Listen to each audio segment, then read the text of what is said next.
Assalamualaikum warahmatullahi wabarakatuh. Perkenalkan saya Putri Hamama dengan NPM 20082600097, di mana saya akan menjelaskan mengenai mind mapping saya yang berjudul Tetanus, tugas dari blok neurologi.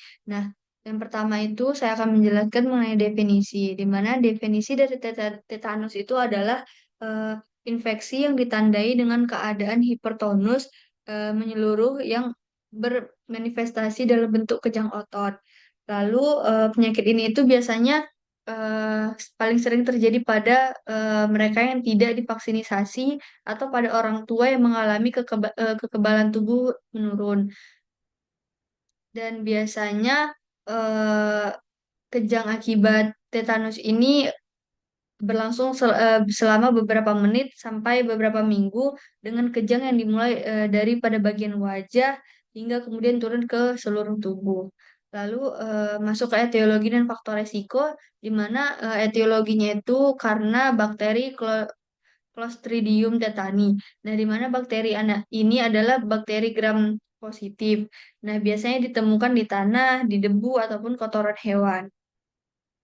Lalu untuk faktor risikonya bisa terjadi pada ibu yang belum divaksinasi, lalu pada pasien yang tidak diimunisasi, lalu ada pemotongan tali pusat pada bayi baru lahir secara septik dan penggunaan narkoba suntik. Lalu ada juga yang mengalami imunosupresi.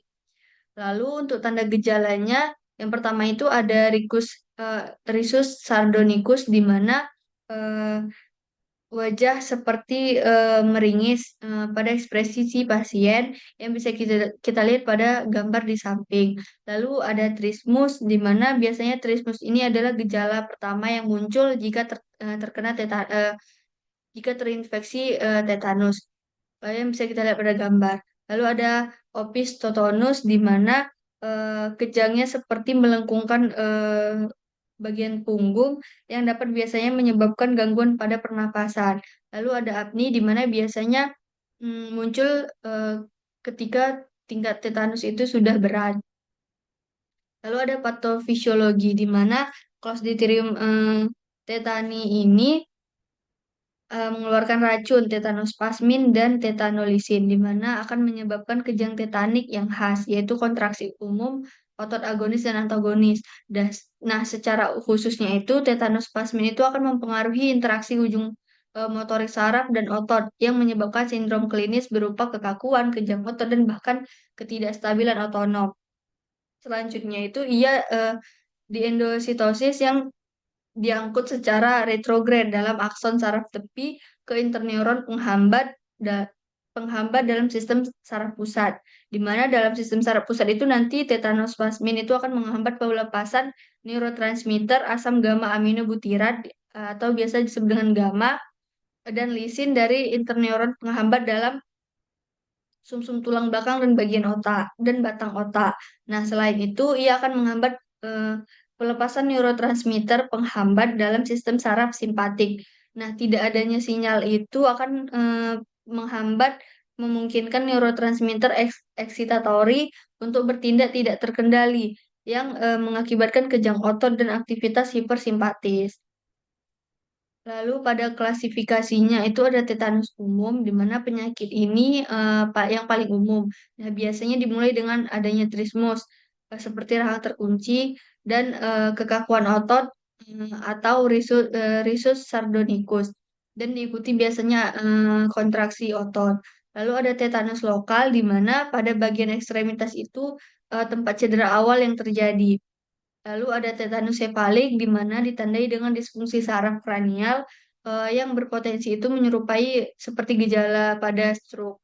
Lalu ada tetanus neonatal, biasanya dapat terjadi akibat kontaminasi tali pusar pada keturunan yang lahir dari ibu yang tidak divaksinisasi, atau bisa juga pada eh, bayi yang baru lahir, tali pusarnya dipotong dengan eh, benda yang tidak higienis.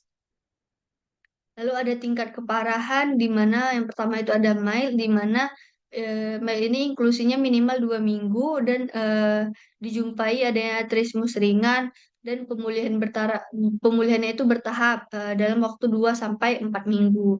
Lalu ada moderate severe, di mana Inkubasinya itu 7 sampai 10 hari, lalu ditemukan adanya severe trismus, lalu ada disfagia.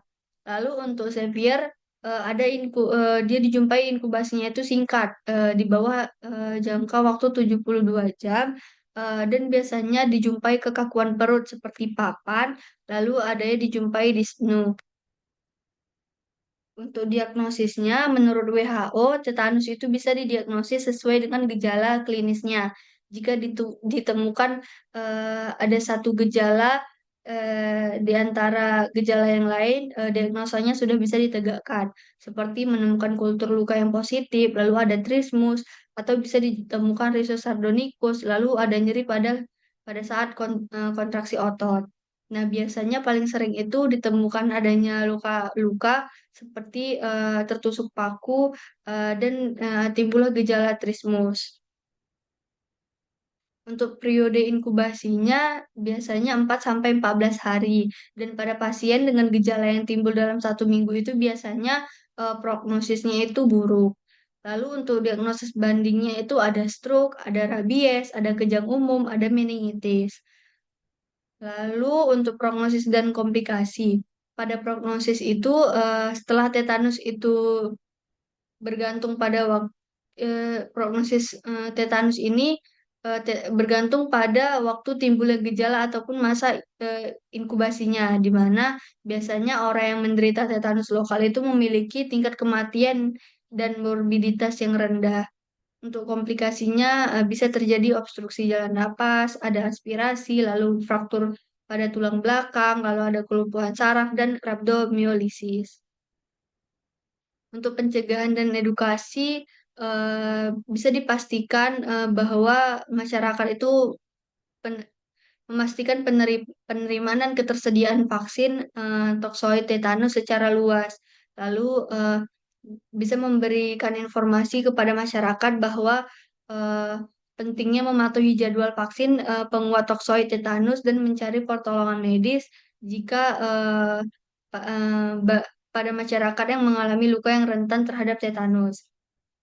Baik, sekian dari presentasi mind mapping saya. Jika ada salah kata dan kurang mohon maaf. Referensi yang saya guna ini referensi yang saya gunakan. Sekian dari saya. Assalamualaikum warahmatullahi wabarakatuh.